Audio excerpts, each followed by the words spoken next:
అదే RTV app వార్తల్ని క్షణాల్లో చదివే అవకాశం ఉంటుంది. ఒక న్యూస్ పేపర్, ఒక టెలివిజన్ ఛానల్ మీ చేతుల్లో ఎప్పుడూ ఉంటాయి. ఉమ్మడి కరీంనగర్ జిల్లా వ్యాప్తంగా చట్టవిరుద్ధంగా స్కానింగ్ సెంటర్లు నిర్వహిస్తున్నారు. అదిగాక లింగ నిర్ధారణ పరీక్షలు చేస్తున్నారు. జమ్మికుంట ప్రాంతంలో వైద్యాధికారులు తనిఖీలు చేసి 2 స్కానింగ్ సెంటర్లను సీజ్ చేసినటువంటి విషయం మర్చిపోకముందే పెద్దపల్లి జిల్లా గోదావరిఖని ప్రాంతంలో మమతా హాస్పిటల్లో సైతం అనాథరైజ్డ్గా ఎలాంటి అనుమతి లేకుండా స్కానింగ్ సెంటర్ నిర్వహిస్తున్నారు. రిజిస్ట్రేషన్ చేసుకోలేదు. అలాగే చట్టవిరుద్ధంగా లింగ నిర్ధారణ చేస్తూ అబార్షన్లు చేస్తున్నటువంటి పరిస్థితి ఉంది అని చెప్పి వచ్చిన ఫిర్యాదు మేరకి వైద్యాధికారులు తనిఖీకి వెళ్ళారు. అయితే అక్కడ మాట పెరిగింది. పరస్పరము పోలీసులకు ఫిర్యాదు చేసుకునేంతవరకు కూడా దారితీసినటువంటి పరిస్థితి. ఒక్కసారి ఇండియన్ మెడికల్ అసోసియేషన్కి సంబంధించినటువంటి డాక్టర్ ఏమంటున్నారో ఒకసారి చూద్దాం. నేను doctor Kyasa Srinivas, IMA president, Ramagundam బ్రాంచ్కి 2 రోజుల ముందు ఒక రోజు పొద్దున్నే నాకు కాల్ వచ్చింది. దానిలో ఏంటంటే డిఎంహెచ్ఓ డాక్టర్ అన్నప్రసన్న గారు ఒక హాస్పిటల్ తనిఖీ చేసుకుంటూ అక్కడ బాగా రూడ్గా బిహేవ్ చేసిందని నాకు ఫోన్ వచ్చింది. అసలు ఏం జరిగిందో తెలుసుకుందామని నేను అక్కడికి వెళ్ళాను. అక్కడికి పోగానే వాళ్ళు అక్కడ ఉన్న స్టాఫ్ అంతా రద్దులు పెడుతుంది. వాళ్ళ కాలర్ పట్టుకొని ఒక రూమ్ ఆమె వచ్చిన కంప్లైంట్ తోటి స్కానింగ్ అని వచ్చింది. మాకు ఇబ్బంది ఏం లేదు, చెక్ చేసుకోవడానికి ఇబ్బంది ఏం లేదు. ఏమంటే మీకు ప్రాసెస్ చేసుకోమని చెప్పినాము. అయినా కానీ తాళాలు బదలగొట్టింది. తాళాలు బదలగొట్టి ఆ రూమ్ ఓపెన్ చేసి, ఆ రూమ్ అసలు యాక్చువల్లీ అన్యూస్ రూమ్ ఇక స్కాన్ కూడా యూజ్ చేయట్లేదు. దానికి ఆల్రెడీ నో ఆబ్జెక్షన్ సర్టిఫికేట్ కూడా ఉంది. ఆ స్కానింగ్లో నో ఆబ్జెక్షన్ సర్టిఫికేట్ కూడా ఉంది. అయినా కానీ మేము ఏం అనలేదు. ప్రొసీజర్ చేసుకున్నాము, మేము తాళం వేసుకుని సీజ్ చేసుకుని పోమని చెప్పాము. అయినా కానీ రూడ్గా బిహేవ్ చేసింది. మా ఎమ్మెల్యే గారు కూడా ఇట్లా రూడ్ బిహేవ్ చేస్తున్నాము. మా ఎమ్మెల్యే గారికి రిక్వెస్ట్ చేసి ఒకసారి కాల్ చేయండి సార్ అని చెప్తే కూడా మమ్మల్ని దూషించుకుంటూ మీ ఎమ్మెల్యే చేస్తే మాకేమన్నా అవుతుందా, నాకేం కాదు, మీ ఎమ్మెల్యే చెప్పుకోపు అని రూడ్గా బిహేవ్ చేసుకుంటూ తిట్టుకుంటూ ఆమె బిహేవ్ చేసింది. మేము దండం పెట్టుకుంటూ రిక్వెస్ట్ చేసినాం. రియల్గా దండం పెట్టాము నేను. ఆ తర్వాత మాకు ఇబ్బంది ఎక్కడ వచ్చిందంటే ఆమె చేసే కొన్ని పనులు అక్కడ ఆమె తాళం బయలుపెట్టింది. కానీ ఆమె ఒక గవర్నమెంట్ అఫీషియల్ కానీ విజిట్ చేసేటప్పుడు, అంటే ఒక ఇన్స్పెక్షన్ చేసేటప్పుడు ఒక 4 విలేకరులను తీసుకుని వచ్చి ఇన్స్పెక్షన్ చేయడం నేను ఎప్పుడు చూడలేదు. ఆమె ఒక 4 విలేకరులను తీసుకుని వచ్చి మా దగ్గర శాంపుల్స్ ఉంటాయి, డాక్టర్స్ దగ్గర ఎప్పుడు శాంపుల్స్ ఉంటాయి. ఆ శాంపుల్స్ పెట్టి అబార్షన్ పిల్స్ అని, ఇవి స్కాన్స్ చేసినాయని, ఇవన్నీ దొంగ స్కాన్ అని ఆమె ఫ్యాబ్రికేట్ చేస్తుంటే మేము అడిగినాం, మేడం ఇవన్నీ కాదు కదా, ఇవన్నీ ట్యాబ్లెట్ కాదు కదా, మీరు ఒక డాక్టరే కదా, ఇవి ఒరిజినల్ అబార్షన్ పిల్స్ కావు కదా అని అడిగితే కనుక నాకేమో చెప్తున్నాను, నీ సంగతి నేను చూస్తా అనే ధోరణిలో బెదిరించుకుంటూ ప్రతి ఒక్కరిని బెదిరించింది. అప్పుడు మా ఎమ్మెల్యే గారికి ఇట్లా ప్రాబ్లం ఎక్కువ వస్తుందని చెప్పగానే మా మేయర్ గారు, అంటే మాజీ మేయర్ గారు అందరం కలిసి, డాక్టర్లు అందరం కలిసి ఏం చేయాలో కొంచెం రిక్వెస్ట్ చేద్దామని పోయేసరికి ఆమె ఇంకా మా మీద రూల్ బిహేవ్ చేసుకుంటూ నా ఇష్టం ఉన్నట్టు కేసులు పెడితే మీరు ఏం చేసుకుంటారో చేసుకోండి చెప్పుకుంటూ మిగతా మేము ఒకవేళ ఆమె మీద రూల్ బిహేవ్ చేసినట్టయితే అక్కడే ఏసీపీ గారు ఉన్నారు, సిఐ గారు ఉన్నారు, ఎంఆర్ఓ ఉన్నారు, ఆర్డీఓ గారు ఉన్నారు, వాళ్ళని అడగండి, వాళ్ళ స్టాఫ్ ఉన్నారు. మేమేమైనా రూల్గా బిహేవ్ చేసినామా, డాక్టర్లు ఎవరైనా రూల్గా బిహేవ్ చేసినా, ఏమీ చేయలేదు. ఉన్నట్టు రాయమని చెప్పి రిక్వెస్ట్ చేస్తే ఆమెనే ఇష్టం ఉన్నట్టు రాసేసి రిక్వెస్ట్ చేసినాం. మేము ఉన్నట్టు రాయండి మేడం, మీకు జరిగింది రాయండి, మీరే తాళం బదులు అక్కడ డాక్టర్ ఉన్నది, స్కానింగ్ చేసింది, అబార్షన్ చేసుకుంటూ పట్టుకున్నా, రెడ్ హ్యాండ్ పట్టుకున్నా అని చెప్పి ఏదేదో కథలు రాయడం మాకు నచ్చలేదు. అందుకే మేము దాన్ని ఇంకోటి మా స్టాఫ్పై దురుసుగా ప్రవర్తించినందుకు ఆమె కాలాలు పట్టుకొని ఇక్కుంటూ తాళాలు బదులుగొట్టి ఇదంతా ఒక క్వాలిఫైడ్ పర్సన్స్ మీద చేయాల్సిన చర్యగా అనిపించలేదు. కాబట్టి ఐఎంఏ దీన్ని అడ్డుకొని కూడా అడ్డుకోలేదు. ఐఎంఏ ఖండించింది, అంతే తప్పు ఇంకోటి ఏం లేదు. ఆమె కావాలని మా మీద కేసులు బనాయించింది, అయినా ఇబ్బంది ఏం లేదు. మేము కూడా రిప్రజెంటేషన్ కలెక్టర్ గారికి, మా ఐఎంఏ స్టేట్ బాడీకి, సెంట్రల్ బాడీకి కూడా ఇన్ఫార్మ్ చేస్తున్నాము. మాకు జరిగే మాకు ఒక హైయర్ ఆఫీసుతో ఎప్పుడు మేము ఇబ్బంది ఊరుకోము. ఆమె ఇబ్బంది పెడుతుంది. ఆమె ఇది ఒక్కటే కాదు, ఇంతకుముందు జరిగిన ప్లేస్లో జనగామలో కూడా ఇదే సిచ్యువేషన్ వస్తేనే ఆమెను అక్కడ నుండి తీసేశారు. అక్కడ కూడా ఒక హాఫ్ అన్ అవర్ మొత్తం స్తంభింపజేస్తే, జనగామ ఊళ్ళు స్తంభింపజేస్తే ఆమెను ట్రాన్స్ఫర్ చేసి హైదరాబాద్కి వేశారు. హైదరాబాద్లో ట్రాన్స్ఫర్ చేస్తే అక్కడ నుండి కూడా ఆమె ఇబ్బందులు పెడుతుంటే అక్కడ తట్టుకోలేక ఒక రిమోట్ ప్లేస్కి వేద్దామని చెప్పి వాళ్ళు ఇక్కడే వేశారు పనిష్మెంట్ కింద. ఇక్కడ కూడా మమ్మల్ని ఇబ్బంది పెడుతుంది సార్. ఆమె యొక్క గత చరిత్ర, మేము చేసిన చరిత్ర, నేను ప్రాక్టీస్ చేయడం 30 సంవత్సరాలు అవుతుంది. ఏ ఒక్క రోజు కూడా ఒక డిఎంహెచ్ఓ కానీ, ఒక ఆఫీస్లో వర్కర్ కానీ ఏమన్నా అందరినీ సారసారం పిలుచుకుంటూ మేము మర్యాదపూర్వకంగా ఇచ్చిపుచ్చుకునే దూరంలో ఉంటాం తప్పితే ఇట్లాంటి ఎప్పుడు మర్యాద ఇచ్చిపుచ్చుకునే దూరంలో ఉంటాం తప్పితే ఇట్లాంటి సంఘటన జరగలేదు. ఫస్ట్ రాగానే 3 months బ్యాక్ అన్ని హాస్పిటల్ ఒకటే విజిట్ చేసింది. విజిట్ చేసి ఏదో ఒకటి చెత్తబుట్ట లేదని అదని ఇదని నోటీసులు కూడా లేకుండా అందరికీ 5,000, 10,000, 15,000, 20,000 ఫైన్ వేసింది. అయితే ఐఎంఏ అధ్యక్షుడు చెప్పిన దానికి డిఎంహెచ్ఓ అన్నప్రసన్న చెప్పిన దానికి అసలు పొంతనే లేదు. గుంజపడుగులో అడ్వకేట్ దంపతులను హత్య చేస్తే ఏం జరిగింది మీకు ఇప్పటికీ అర్థమైతలేదా? మేము ఇట్లానే నడుపుతామని రాజకీయంగా బెదిరించారు, ఒత్తిడి తీసుకొచ్చే ప్రయత్నం చేశారు. తనని 9:30 నుంచి 5 గంటల వరకు అందులో ఆల్మోస్ట్ ఆల్ నిర్బంధించే పని చేశారు. అందులో భాగంగానే మేము ఎంఆర్ఓకి అలాగే పోలీసులకి ఫిర్యాదు చేశాము, పంచనామా చేశాము. ఎలాంటి అనుమతులు లేకుండా స్కానింగ్ సెంటర్ నిర్వహించడం అనేది చట్టవిరుద్ధం కాబట్టి అది సీజ్ చేశాము. ఖచ్చితంగా వారి మీద కంప్లైంట్ ఇచ్చామని చెప్తున్నారు. పరస్పరం కంప్లైంట్ ఇచ్చినటువంటి పరిస్థితిలో వారికి అనుభవం ఏ విధంగా ఎదురైందో డిఎంహెచ్ఓ అన్నప్రసన్న ఉన్నారు. అన్నప్రసన్న ఏం మాట్లాడుతున్నారో ఒకసారి చూద్దాం.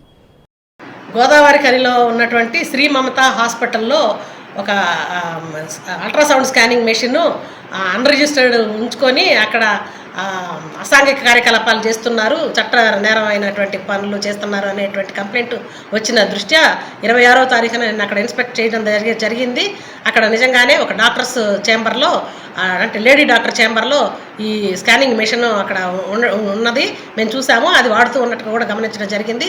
సో దాన్ని వెంటనే అది చట్టరీత్యా నేరం కాబట్టి అలా కలిగి ఉండటం, అంటే రిజిస్ట్రేషన్ కాకుండా గవర్నమెంట్తో ఎవరు కూడాను ఈ స్కానింగ్ మిషన్లు కలిగి ఉండకూడదు. వాళ్ళ ప్రెమిసెస్లో ఎనీ హాస్పిటల్ కానివ్వండి ఎక్కడ కూడా ఉండకూడదు. సో అలా ఉన్నది కాబట్టి మాకు పీసీపీఎన్డీటీ యాక్ట్ ప్రకారం నాకున్న అధికారం దృష్ట్యా దాన్ని మేము సీజ్ చేయడం జరిగింది. రెవెన్యూ వాళ్ళు, పోలీసు వాళ్ళు ఈ విషయంలో మాకు సహకరించారు.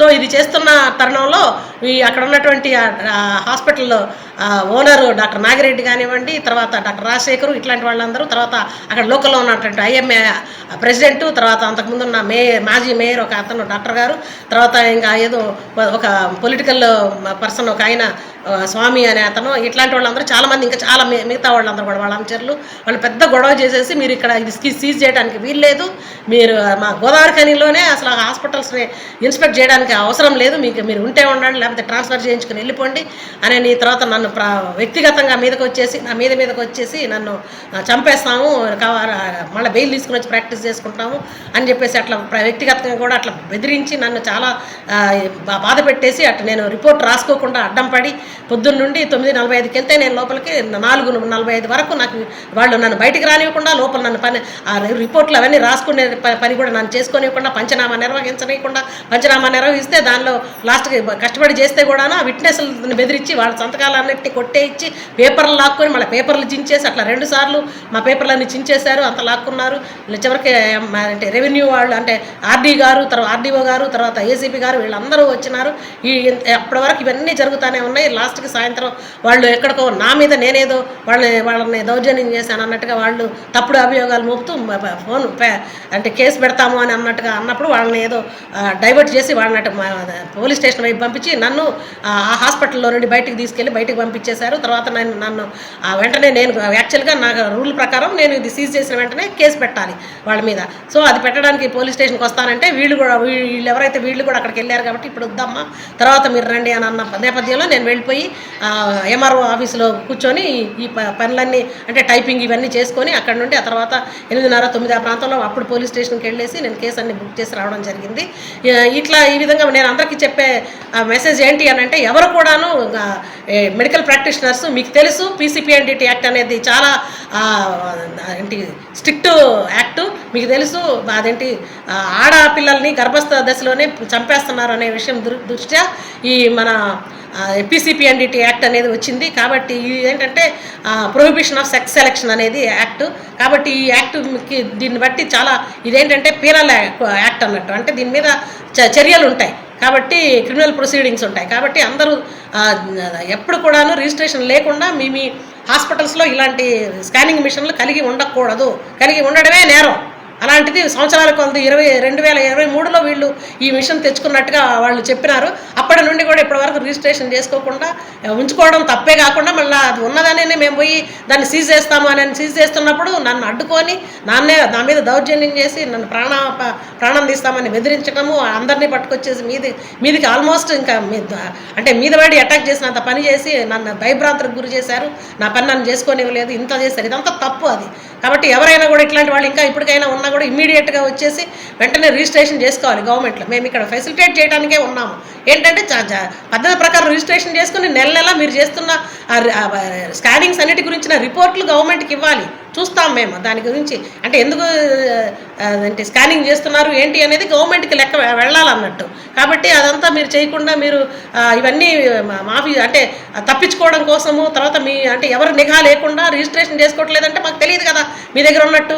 కాబట్టి మీరు నిఘాను తప్పించుకొని మీ ఇష్టం వచ్చినట్టుగా చట్ట వ్యతిరేక పనులు చేయడానికని చెప్పేసి మీరు ఇవన్నీ కలిగి ఉండటమే నేరం. అంటే అది ఉంచుకొని మళ్ళీ మా దృష్టికి వచ్చినప్పుడు మేము దాన్ని సీజ్ చేస్తున్నప్పుడు మా మీద ఇట్లా అటాక్ చేయడం అనేది కూడా చాలా అంటే తప్పు విషయము.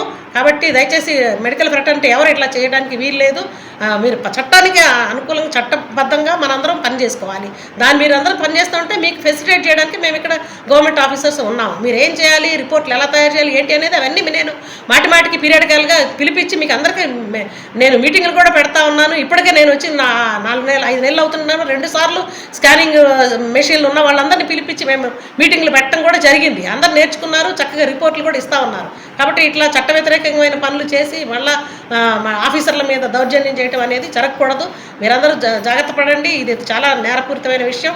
కాబట్టి ఎవరు కూడాను స్కానింగ్ మిషన్లు చట్టబద్ధంగా రిజిస్ట్రేషన్ చేసుకోని ప్రదేశాల్లో ఈ స్కానింగ్ మిషన్లు కలిగి ఉండటం అనేది, అంటే స్కానింగ్ సెంటర్ అని మా దగ్గర రిజిస్ట్రేషన్ చేసుకుంటేనే స్కానింగ్ మిషన్ కలిగి ఉండాలి. అంతేగాని ఎవరు పడితే వాళ్ళు ఉంచుకోవడం అనేది చట్టరీత్యా నేరం. మేడం, అంటే మీరు వాళ్ళను చేసుకున్నారని వాళ్ళు ఆరోపణ చేస్తున్నారు. మేము ఎందుకు చేసుకుంటామండి, చూపించండి అని మేము అడిగాము, గట్టిగా అడిగాము. వాళ్ళు చూపించలేదు, చాలాసేపు బొంకారు, లేదు అన్నారు, డాక్టర్ లేరు అన్నారు. ఆ బాత్రూములు చూపించారు, తీసుకుపోయి చూపిస్తాను రండి అని తీసుకుపోయి బాత్రూమ్ చూపిస్తాను రండి అని తీసుకుపోయి ఇంకేదో ఎంటీ రూమ్ చూపించారు. ఇట్లన్నీ చేస్తుంటే కొంచెం గట్టిగా మాత్రం నేను చూపించాను రండి, ఎందుకు అట్లా టైం వేస్ట్ చేస్తున్నారు, తత్సారం ఎందుకు చేస్తున్నారు, వచ్చి చూపెట్టండి అని గట్టిగా అడిగానే తప్ప మేము చేసుకోవాల్సినంత అవసరం నాకేముందండి. ఇది చట్టరీత్యా ఉద్యోగరీత్యా నేను వెళ్ళాను అక్కడికి, అంతేగాని నాకు పర్సనల్గా ఏముంటుంది అక్కడ. ఇప్పుడు ఇందులో గవర్నమెంట్ డాక్టర్లు ఎవరైనా పనిచేస్తున్నారు మేడం? అక్కడ ఉన్న డాక్టర్లు నేను చెప్పిన 3 డాక్టర్లు కూడా, డాక్టర్ నాగిరెడ్డి కూడా మా జీజీహెచ్లో ఆర్థోపెడిక్స్లో పనిచేస్తూ ఉన్నారు. అలాగే డాక్టర్ రాజశేఖర్ రెడ్డి ఫిజిషియన్ ఎవరైతే ఉన్నారో ఆయనేమో మంత్రి హాస్పిటల్ సూపరింటెండెంట్. అలాగే డాక్టర్ స్వాతి అనే ఆవిడ కూడా మన జీజీహెచ్లోనే పనిచేస్తున్నట్టుగా ఉన్నది. చూశారు కదా, పరస్పరం విరుద్ధమైనటువంటి కామెంట్ చేస్తున్నారు, పరస్పరం ఒకరిపై ఒకరు ఫిర్యాదు చేసుకున్నారు. ఏది ఏమైనప్పటికీ చట్టవిరుద్ధంగా నిర్వహించేటువంటి సెంటర్ల మీద ఖచ్చితంగా దాడులు చేయాల్సిందే, ఖచ్చితంగా వాటిని సీజ్ చేయాల్సిందే. సీజ్ చేసే అధికారం అథారిటీస్కి ఉంటుంది. దీనిపైన ఒకవైపు మెడికల్ కౌన్సిల్ ఆఫ్ ఇండియాలో, అలాగే వైద్య అధికారులు ప్రభుత్వ పరంగా వైద్యశాలలో చేస్తూ ప్రైవేట్ ప్రాక్టీస్ చేస్తున్నారు. అలాగే దీనికి సంబంధించి ఎలాంటి అనుమతులు లేకుండా నిర్వహించడం అనేది చట్టవిరుద్ధం అని చెప్పేసి స్థానికులు డిమాండ్ చేస్తున్నారు. ఇలాంటి వారి మీద చర్యలు తీసుకోవాలంటున్నారు.